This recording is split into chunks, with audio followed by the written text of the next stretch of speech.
What real estate trick did you learn to do over 25 years ago that you would do over 3,000 times? Stay tuned.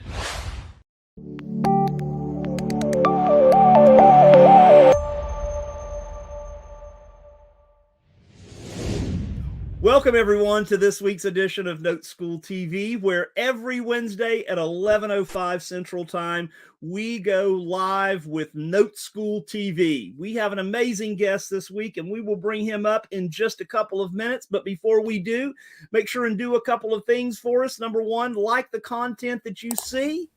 Number two, subscribe to our Note School TV channel. And number three, hit that bell notification. Yes, hit that bell notification right now so that you will know when we do go live or when we're about to go live every week.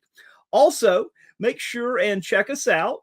Go to noteschooltv.com. Again, noteschool.com/TV. Again, noteschool.com/TV to find out what we are all about at Note School and to find out just exactly what we do and how you can move forward in training. And we would love to see you at one of our one-day classes very soon.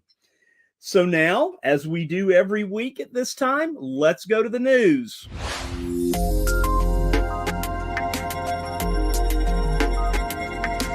Five, four, three, two. So today, guys, our first news story is FHA unveils 40-year loan modification program. So, yep, that's what's happening. Department of Urban Development, HUD, along with FHA and Jenny, are all going to move payments out on the modifications, on forbearance modifications, from 360 months to 480 months, guys. And the big piece on that says that they're doing that so that people will be able to maintain a more sustainable monthly payment, right? And then number two today is 5 reasons home equity loans are coming back. So on one side, we're going to stretch the payments out from 30 to 40 years. But then on the other side, banks are now pushing the fact that, hey, guys, go out and take advantage of all these trillions of dollars that you have gained in cash, in appreciation in your property, and go out and let's borrow some of that. The top 5 reasons, well, COVID spread has stopped. So, hey, go out and refinance your house, take some money out. Rates are rising, fear of missing out, right? Let's refi before the rates go up too high. Home prices are up and access to the rising values. Again, more cash in the properties. Economic stimulus has ran out, and so now we can go tap into our piggy bank and take some of that money out. And then the supply shortage, obviously, in houses. So, guys, just because you do have the equity there sometimes doesn't mean you need to go take it. And that's just my opinion today. So let's bring on our guest. But before we do so, I am going to bring on our Chief Visionary Officer, our fearless leader, founder of Note School, Mr. Eddie Smead. Hello, Joe. Good morning, sir. It is a lovely day.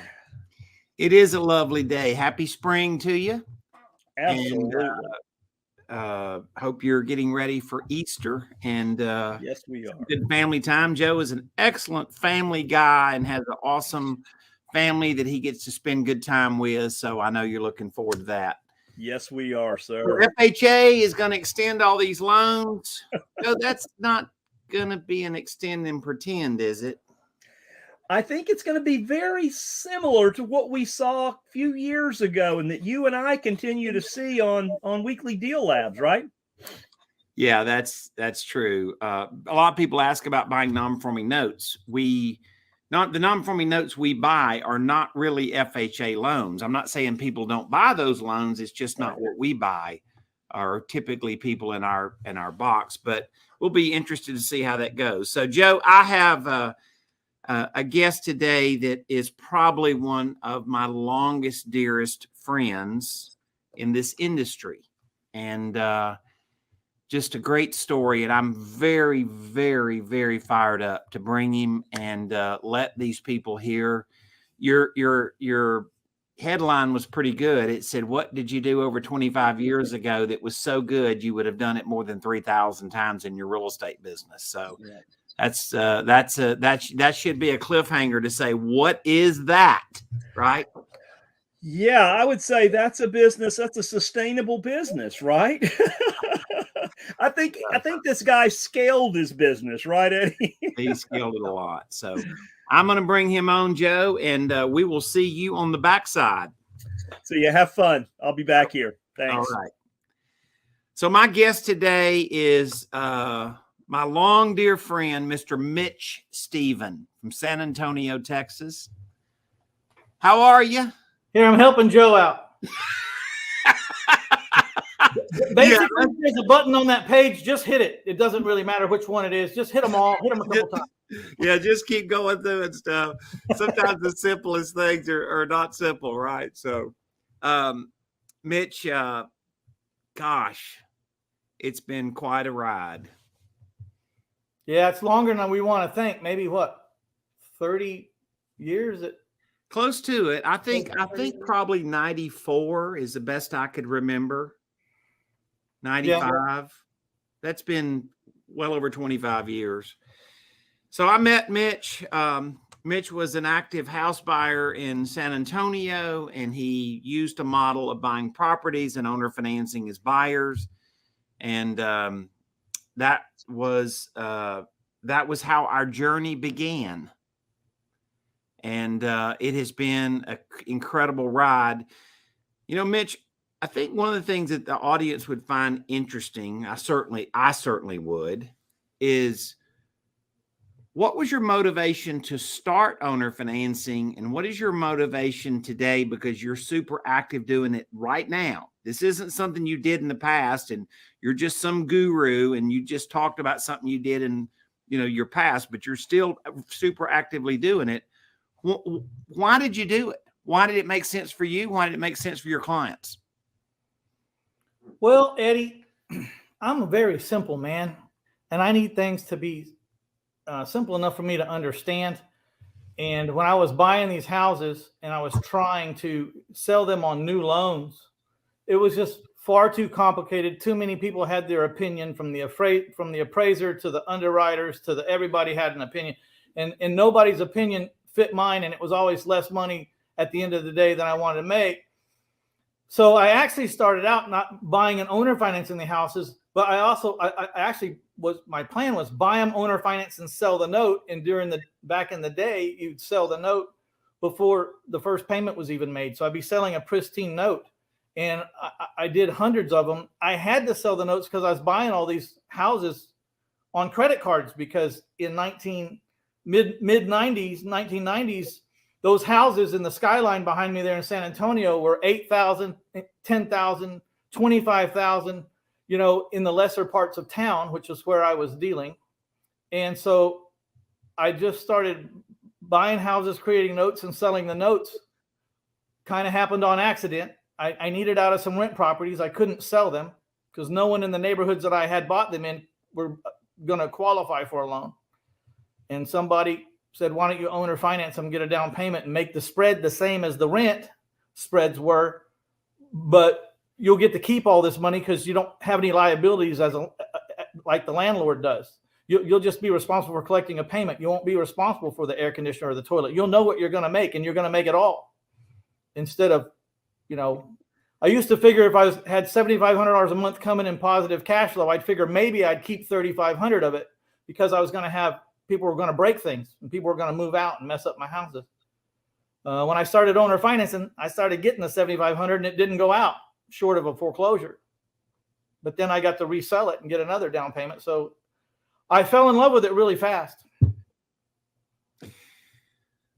Okay, so you figured out you weren't a great landlord. That's an understatement. Yeah, I figured out I sucked as a landlord. I was actually going to go to jail for murder if I kept being a landlord. Oh, Because they think they can just steal from you like there's no consequence, like, there was a day they would hang people for things they did to me. I get that. So let's talk about, though, the other side, Mitch. And the other side is you've done this over 3,000 times, right? Yeah, something like that. Might have lost count, but you know what? Yeah. You know what I think we lose sight of sometimes, Mitch, is let's talk about the people that you helped. Because there's more than 3,000 people that have home ownership that otherwise wouldn't have had it necessarily. Yeah, it goes deeper than that. Let's talk about the people that you help. Number one, obviously, I'm helping a renter become an owner. And I'm doing it for the same price per month because that's actually how I arrive at my OFV, or the owner finance value, which, by the way, might be a set of initials that I invented because I never heard the OFV before, but it's neither here nor there. But that's just the one person. And the vast majority of people's wealth is in their equity of their home throughout this country. Most people's major chunk of their equity is in their home, but it doesn't stop there. I was helping the private lenders that had retirement plans, had IRAs, had 401ks, had savings, and they either had to loan it out at less than leave it in the bank at less than 1% in a CD, or they had to gamble in the stock market. And there was no in between. So I was giving them a way to make a preferred rate of return. I think in the day I was offering 10% with a first lien on my house, and they either got paid or they got my house. Trick was I would never let them in over 65% of the house. But then think about the institutions or the city. I was buying these houses for 20 grand, and they were on the tax rolls for 10 or 15 grand. I was putting $40,000-$50,000 into these houses sometimes, making them worth 100 to 150, and then they got reassessed on the tax rolls. So these schools or wherever that tax money goes, I was changing, and not just me, my friends and I who were doing this exact same thing in town. We were taking these crack houses that were pulling in no money for our schools or fire departments or police departments or wherever it went. And we were changing the amount of money that they were able to collect from these defunct houses. We were also helping contractors and suppliers all over the place. And if you really follow the taxation line down the line, it's really pretty huge. Mitch, my father-in-law got me in this business, and he used to have this saying, and it's what you just described. He said we were doing commerce, and you were. I had an attorney said I hated a lot of people. I had an attorney one time that said, that's why I don't like you Republicans. You pay taxes, and of course you could tell what side of the fence he was on. And I said, what is it you don't get? I cause more taxation than I could ever pay, and I get a little commission.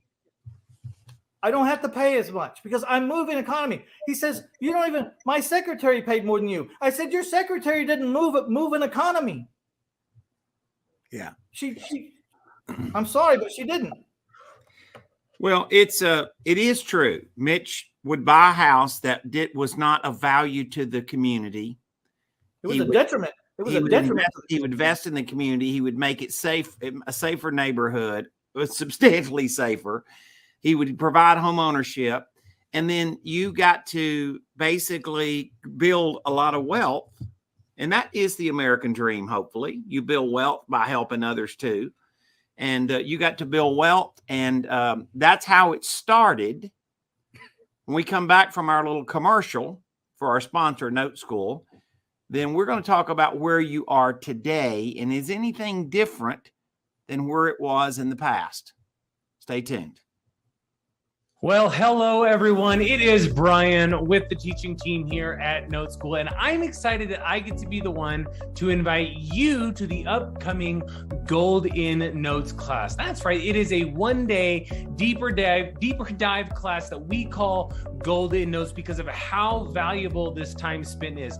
This is a full day that we really get to dig into the nitty-gritty, the whole world of creative financing, not just how to acquire more deals, how to get access to more capital, how to defer a lot lot of the taxes for us as well as for the sellers that we're talking to, and really learn how to create your own notes. And really, once you learn how to create your own notes, this is really where we spend an entire afternoon really pulling back the curtain on what the note business is, from wholesaling notes, buying and holding performing notes to really build your wealth. I'll even show you a strategy called partials, which is by far the best wealth building tool I've ever seen in the real estate space. And we're definitely going to spend some time talking about non-performing notes, which is by far the biggest opportunity in today's marketplace, solely because of the events that have happened over the past couple of years. This is when people are not paying their mortgages, and we're going to make a lot of big money from these bad debts, and we're going to help a lot of people get a second chance. It's an absolutely fantastic day. Come spend a day really dig in and discover a lot of this stuff so that you too can start building your wealth. It's a day meant to really be engaging. Bring your questions, bring your comments, bring your business problems, and we will see you there. Well, welcome back. My long friend and a guy that I really respect a lot is our guest today, Mr. Mitch Stephen. And Mitch, we talk about that you've really built a super scalable, sizable business doing something that a lot of people just do a little bit, which is offer seller financing. And so I wanted you to kind of look forward with us now. I mean, you've got a machine, Mitch. You didn't start out as a machine, because I knew you in the very early days. We'll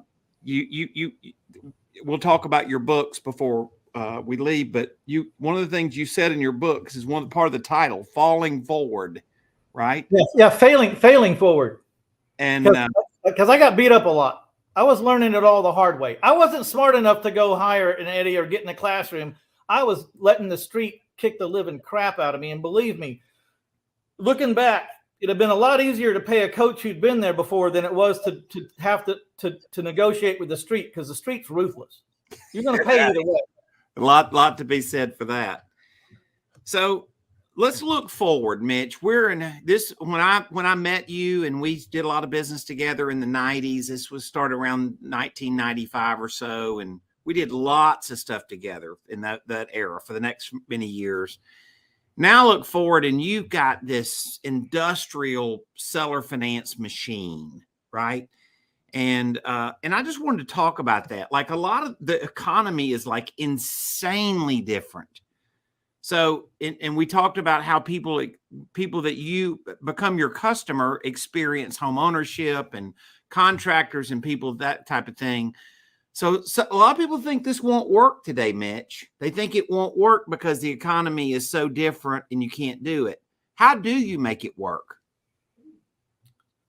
Well, the economy, can we agree on two things? Let's just agree on two things. If we can agree on these two things, then we can have a meaningful conversation. If we don't agree on these two things, then you can just go to sleep after this statement. But one, can we agree that the banks close during a recession? They don't physically close, but they just keep asking for another paper. They don't really want to make a loan. They won't make a loan.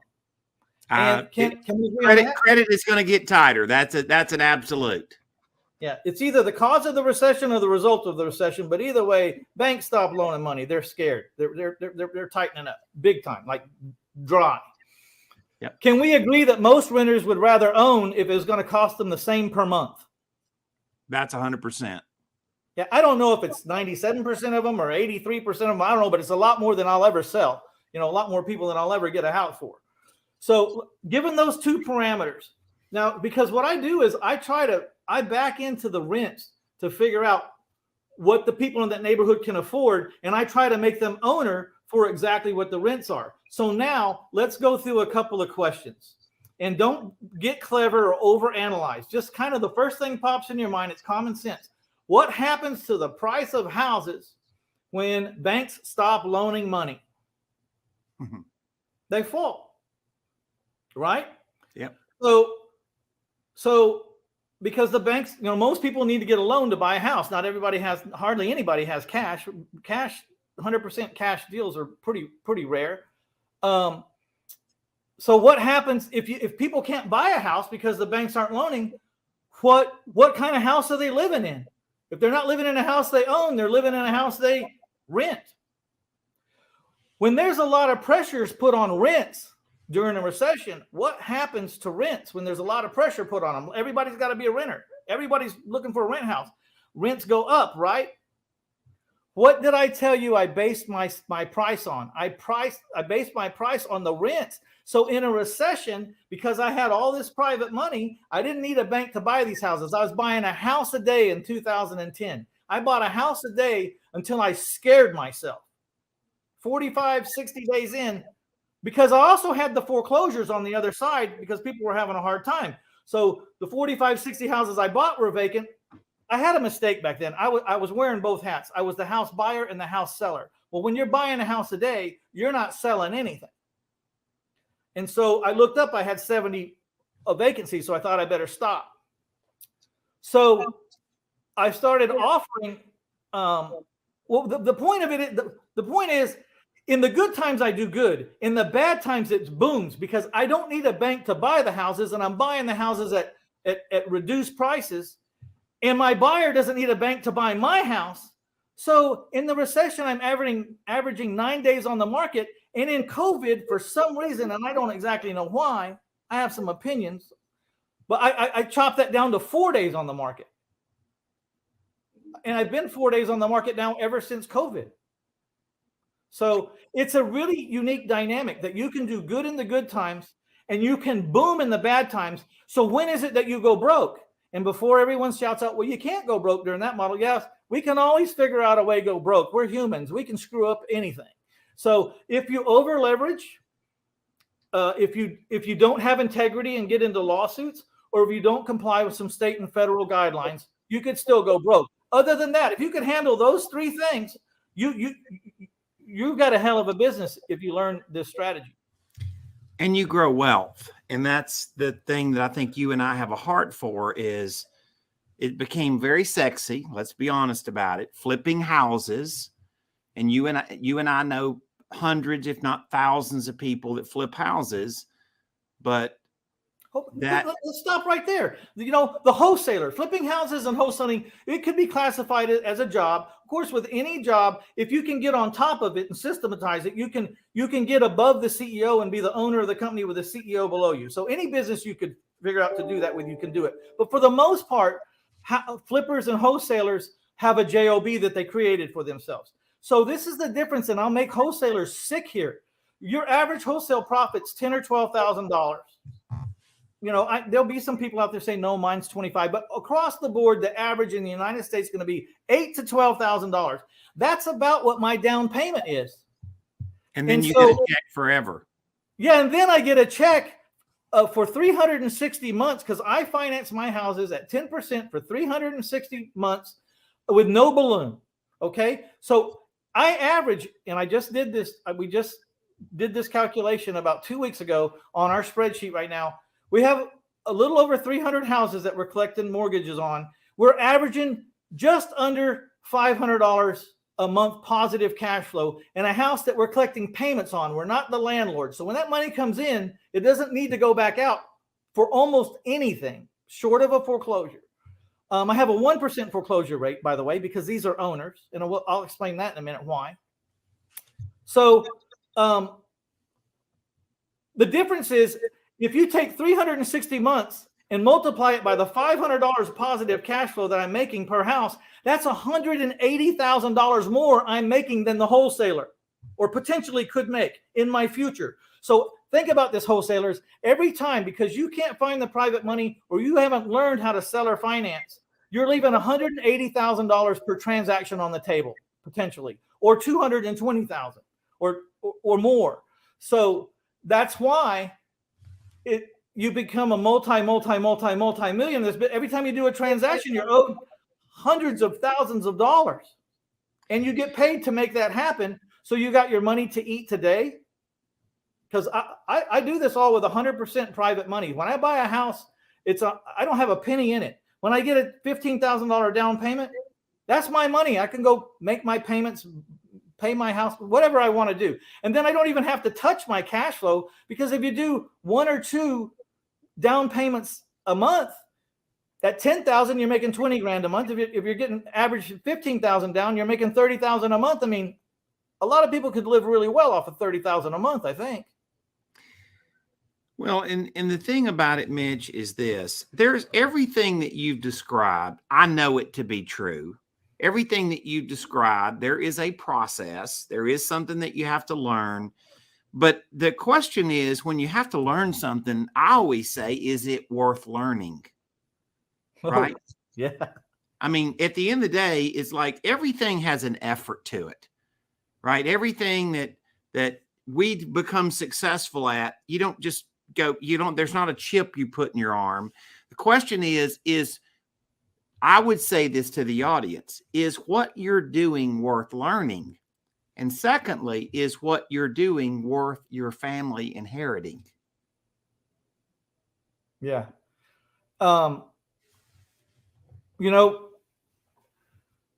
there's a lot of benefits to this business. I mean, there's always another level. You start out in the basics. Most people start out wholesaling houses, but pretty quick you figure out I've got to get into the cash flow business somehow. I never cared how much money I had in the bank. The bankers used to tell me all the time, "My God, son, when are you going to leave some money in the bank?" I said, "Why? So you can go make money off my money? $1 million in the bank means nothing to me. I want to spend something that when I spend it, it's going to come back again next month." So if I have 300 houses making $500 a month, more or less, in positive cash flow. Do the math. It's $150,000 a month. I could spend it all in 1 month. And guess what? It's going to come in again tomorrow. I mean, next month on the 1st, now that's a business that we all want, Mitch.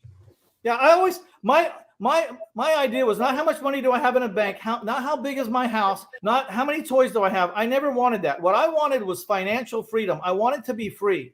And that's what I had set my goals on. And cash flow is the name of the game. That's the name of the freedom game, is cash flow. And so all I ever watched was how much is coming in this month. How do I get that up? How do I get it up some more? How do I keep getting it up higher and higher and higher? And if you do that enough times and you increase your cash flow enough months in a row, you don't have to worry about money in the bank because it'll just start kind of piling up. So guys, I knew Mitch in his early days. I knew Mitch in his medium days, and I know now Mitch in his heyday, baby. His heyday. Yeah, I like that. No, right, the recent days. Mitch has written an incredible series of books. I got to read a draft copy of the very first one that was on a Word doc. You remember that, Mitch? You sent it to me like on a Word doc. Yeah. And see, this is how this is like failing forward to the max. I sent a Les Dexick guy, my thing to read and tell me what he thought. You know what dyslexia is, right? It's dyslexia backwards. And if you have it, that's how you should really say it. I said the book, bitch. The book is awesome. You might not use such flavored language sometimes. Anyway, yes. So I took a lot of my flavored language out because of you. You did. I appreciate that. I was so much more colorful before you came and took all my my crayons away from me. So Mitch has now written a whole series of books. We'll put the link in there how you guys can get access to that. Mitch, your entire story is not just a business model, but it's been a life model. You've designed your business to fit what you wanted your life to accomplish. That's pretty incredible. Thank you. But there's always another level. I got to a point where, I'm 61 now. I started when I was 34. It was finally, I had done a lot of things. People said, "How did you get into the real estate business?" I said, "It was the last thing left. If it didn't work, I was going to shoot myself. There was nothing else left to try." I had failed at everything. Not that I didn't work hard or that, but I just hadn't found where I belonged. And when I did find where I belonged, there was all these phases. There was all this learning and new revelations. And the phase I'm enjoying now is that I learned to work myself out of the business and actually own a real business. It took me way too long to figure that out. But if I'd have been in rooms with a certain caliber of people, I would have learned it a lot earlier. But I'm a slow learner. What can I say? I'm a slow learner. So I'm trying to benefit the people out there. Listen, don't be Mitch. Like, go figure it out and get in the rooms where people can show you this stuff and shorten your learning curve by a lot. And there's a lot less anxiety and a lot less crying and a whole lot less cactus and thorns. All right, Mitch, how are they going to get access to your books? Just go to 1000houses.com, 1000houses.com. If you go over there, there's blogs, podcasts, books, YouTube channels. I mean, you can get sick of Mitch Stephen over there. I mean, if you want to get sick of me, go to 1000houses.com. There'll be so much Mitch you'll just puke about a couple of days. You won't be able to stand it. Let me tell you something, guys. There's a lot of gurus, but I don't know any guru that is more of a real guy that has done it and lived it and experienced it than Mitch. And Mitch, you've helped a lot of people up along the way. You didn't push a lot of people down. You helped a lot of people up. And I'd say that's a big thing to look back in your career and be proud of. You know, at 61, money's not the issue. What I need now is an emotional reward. You know, you start when you get a little older, like, why am I here? What am I doing? What's my purpose? And when someone drives 300 or 400 miles unannounced, knocks on your door, and you happen to be home, and they say, I'm so-and-so, and because of you, I don't have to have a job anymore, and I'm getting to live life the way I'm supposed to. And then they start crying on the front porch, and then you start crying because it's a beautiful thing. And then you ask them in and they say, I can't, I've got to head back. I said, you drove all this way and you're going to just turn around and head back. He said, yeah, I announced to my wife, we don't have anything to do tomorrow. It's Monday. And she goes, what are we going to do? And he says, I have one thing I have to do before this whole journey of self-employment starts and financial freedom starts. He says, I got to drive to Texas. I got to shake hands with this guy. And he came and shook hands and he left. And I kind of thought, that's what it's about. That's what it's about for me now. I don't care if I ever see another house. I haven't seen the last 400 houses I bought. I haven't seen the last 400 people that bought my houses. Now who I want to see are those people that said, life is different now because, you helped me get there. Impact. Yes. Impact. That's impact. You can call it corny if you want to, but you guys that are 24, 25, wait till I hope that you get to be 60 and money's not your issue and you're sitting around drinking coffee every day or playing golf every day and you go, there got to be more than this. That's it. All right. I'm going to bring Joe back. Mitch, there's just not enough to say. You what an impact, Joe. I have never had more fun in the green room than you need to get you one of these. This will help you a lot. Just say, hey, this is what you need to do.